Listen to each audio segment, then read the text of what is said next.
Alright, hello guys, how's it going? In today's video, we're going to be talking about the rest of that upcoming severe weather. We're going to talk a little bit about how yesterday went as well within this video.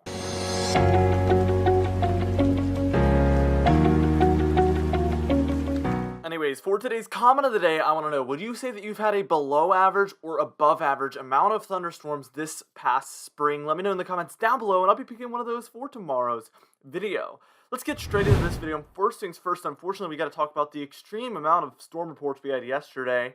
Again, we talked about that in yesterday morning's video, that we were going to have a very large severe weather day. We had a moderate risk, which is the second highest risk you can possibly get. And as you can see, we had 28 tornado reports, mostly surrounding Nebraska, Kansas, Oklahoma, and Texas, those plains regions. I'm not quite sure. I don't think we had any for the northeastern United States, thankfully. So most of those, or if not all of those, were in the plains. We had 381 wind reports. As you can see, most of those were in the mid-Atlantic and the Northeast. We had tons and tons of wind reports in the East. And then the hail reports, 141 hail reports. That leaves us with a grand total of 550 storm reports, which is just an astronomical amount. Very, very extreme amount of storm reports there. I hope everybody is doing good. I hope everybody is safe. Let us know down below if these storms impacted you at all. I'm really hoping that nobody was, had any property damage or, any injuries or anything like that. I'm really hoping that's not the case. It was a very big severe weather day, and unfortunately, I don't expect today to be too much different. As we move into that categorical outlook, you can see we have not been upgraded to a moderate risk. We have we have three different general thunderstorm risks. One there for North Carolina and Virginia, one up there for Idaho, Washington, Oregon, and Montana, and then one there that is very huge surrounding a lot of the middle of the United States. We have that marginal risk within there, which is the darker green. That's where we begin to get some isolated severe weather likely, and then that slight risk, which is the yellow area, that's where we expect to see some scattered in thunderstorms and severe weather for sure. And then that enhanced area, that orange from Texas through Oklahoma, a bit of Kansas, a little bit of Arkansas, and then a lot of Missouri there as well. That is where we expect the most widespread severe weather to take place today. And I do expect that a moderate risk upgrade is possible. I would say it's about a 50-50 shot. Today doesn't seem quite as bad as yesterday did. So we're going to be watching very closely. Please still heed all those warnings. Just because I'm saying it's not going to be quite as bad as yesterday, we might not see 550 storm reports, but we might see, a few hundred, which is still a very large amount. So I want you guys to really just heed those warnings regardless of if it's worse or better or whatnot.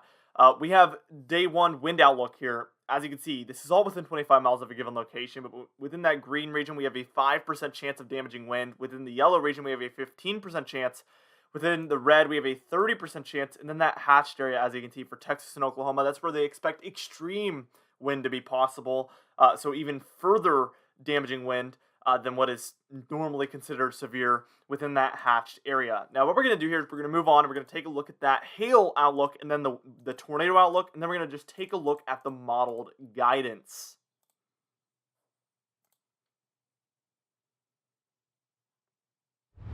Now, this hail outlook is a little bit smaller, but that hatched area and the red area is actually a little bit bigger. So, again, within 25 miles of a given location, 5% chance within the green, 15% chance there within the yellow, a 30% chance there within the red region, and then that hatched area is where we expect 2-inch diameter hail or more to be possible, which is obviously very large hail. The day one tornado outlook, we have a 2% chance here in the green and then a 5% chance there in the brown. I want you to keep in mind that we did have a similar outlook, a 10% chance yesterday, and that did get upgraded to a 15% chance with that significant area, that hatched region. And that was warranted for sure, obviously, with 20 plus tornadoes. I think a 15% chance was a very, very good call on the part of the Storm Prediction Center there.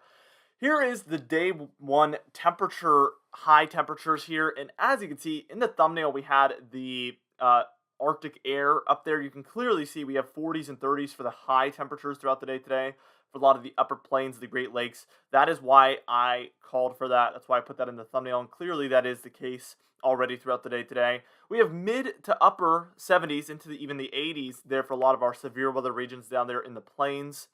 The dew points are going to be in the mid to upper 70s, or I guess lower to mid 70s, which is very high. We usually look for 60 plus, so to see 70 plus is just even further into the, it's really favorable for severe weather. And that really reflects here on our CAPE. Our CAPE is convective available potential energy. I call this thunderstorm food. You guys hear me say this very, very often, and it's because thunderstorms eat this to grow larger and stronger. And then eventually, once the cape runs out, these storms just die out because they don't have any more food. It makes sense. We see the reds and the purples. That is where we're anywhere from about 3,000 to 5,000 cape here. The maximum somewhere in here is 5,326. You need about 1,000 plus for severe weather. You don't need it, but that's usually what we're looking for. So we have 5 times that amount today. Very, very high cape, to say the least. Very high. Now here's the shear, and this usually leads towards more wind and tornadoes. And as you can see, we're going to be in the moderate area to high area here for Oklahoma, Kansas, Missouri, Arkansas, Texas. Most of that is in the northwestern portion. I expect most of the tornadoes to occur in the northwestern portion of the severe weather risk area. But as you can see, as we head towards the overnight hours, this just moves further and further east and southeast. So pretty much everywhere is going to have a chance of tornadoes throughout the day, today and throughout the night tonight, unfortunately. Now, what we're going to do here is we're going to move on, and we're going to take a look at the simulated radar for this entire event here. We're even going to take a look at a little bit of a snow chance for the upper Midwest, the Great Lakes, and the Northeast. Believe it or not, we're very close to June. And we're going to take a little bit of a look at those flooding rains that are possible that I mentioned in the thumbnail as well.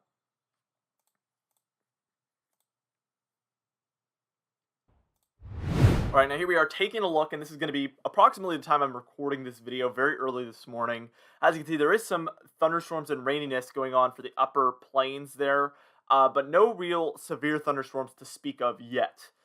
It's as we move towards about 11 a.m. here or so, we start to see a little bit of some thunderstorm activity developing there in Oklahoma and Kansas down there. For the plains. That is the beginning of these severe storms, because as you can see, by the time we're reaching about 2 p.m., these develop even further. Again, they're tapping into this very high cape, the thunderstorm food, and they're developing further and further and further as they move into those more favorable regions there. And this is going to extend well into Missouri and into Illinois, as you can see as well. And by the time we're reaching about 7 or 8 p.m. here, it gets even worse. Texas, Oklahoma, Missouri, Illinois, all of these areas are having a kind of scattered thunderstorms building in. These are in the form of supercells likely for some spots, which again is going to increase that risk for hail and tornadoes when you see that storm mode of the supercells. They're just much worse oftentimes.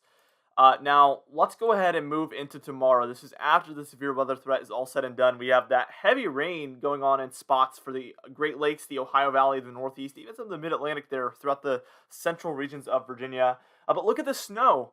This is going to be about maybe, I'd say it's about 9 or 10 a.m. here on Friday, May 28th, tomorrow from the time of making this video. We have some snowfall coming down from Minnesota and Wisconsin to start the morning. Very, very interesting. This is a very late season snowfall event for these regions. That's why I thought it was worth mentioning. Whether it's a snow shower or a flurry or not, it's still interesting to me. By the time we're reaching the afternoon hour, the snow will be done, obviously, for now. We do have some thunderstorms developing for some of the Gulf states, and then also Kentucky, Tennessee. We also see some there for North Carolina and Virginia as well, possibly throughout the day tomorrow. But by the time we are reaching the morning hours of Saturday, we see some more snowfall possible for portions of Vermont and New York. I have seen some models trended a little bit more widespread than this, but it would just be in the form of a snow shower passing through. I still think it's very interesting. Like I said, we're like a few days away from June, and to me that is just very crazy, to say the least, to just have snow falling, even if it's just for the mountains, when we're actually like approaching a summer month. We're days away from the summer beginning, the meteorological summer that is, that starts on June 1st. Now, for our confidence tab today, all of these things, except for the snow at the very end, we basically were only talking about day 1. So we're at a 6 out of 6. We're very confident in the things that will happen today. For today's comment of the day, I asked you guys, when do you think the next severe weather event will be? And James Marr said, I believe the next severe weather event will be sometime mid to late next week.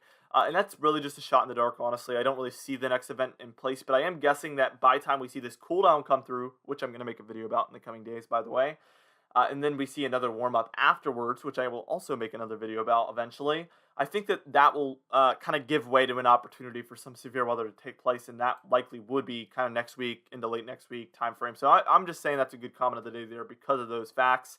Anyway, for today's Patron Highlight of the day, I want to thank you all for supporting the channel, but especially our Platinum patrons, John Ben Bennick, James Wade, Dovey Nagel, Lyra the Pan, and Donna Carnes, alongside our Diamond patrons, Bill Roberts, Marcus Connolly, Noah Harley, Michael Codalessa, Catbite, Charles Stinnett, Cindy Klein, Mark J, Luke Falego, Gary's, and John Cooley C, and Dwight Phelan, alongside our channel members as well, Weather Top Dogs, Hair Farms 1, and Catbite as well. Our Patreon page will be located in the description and in the pinned comments down below. Our channel membership will be located next to that subscribe button so you can join today. Anyway, guys, thank you so much for watching this video. Be sure to destroy the like button. Be sure to leave a comment down below to help that YouTube algorithm out. And be sure to subscribe if you like weather-related content. I will see you guys in the next video.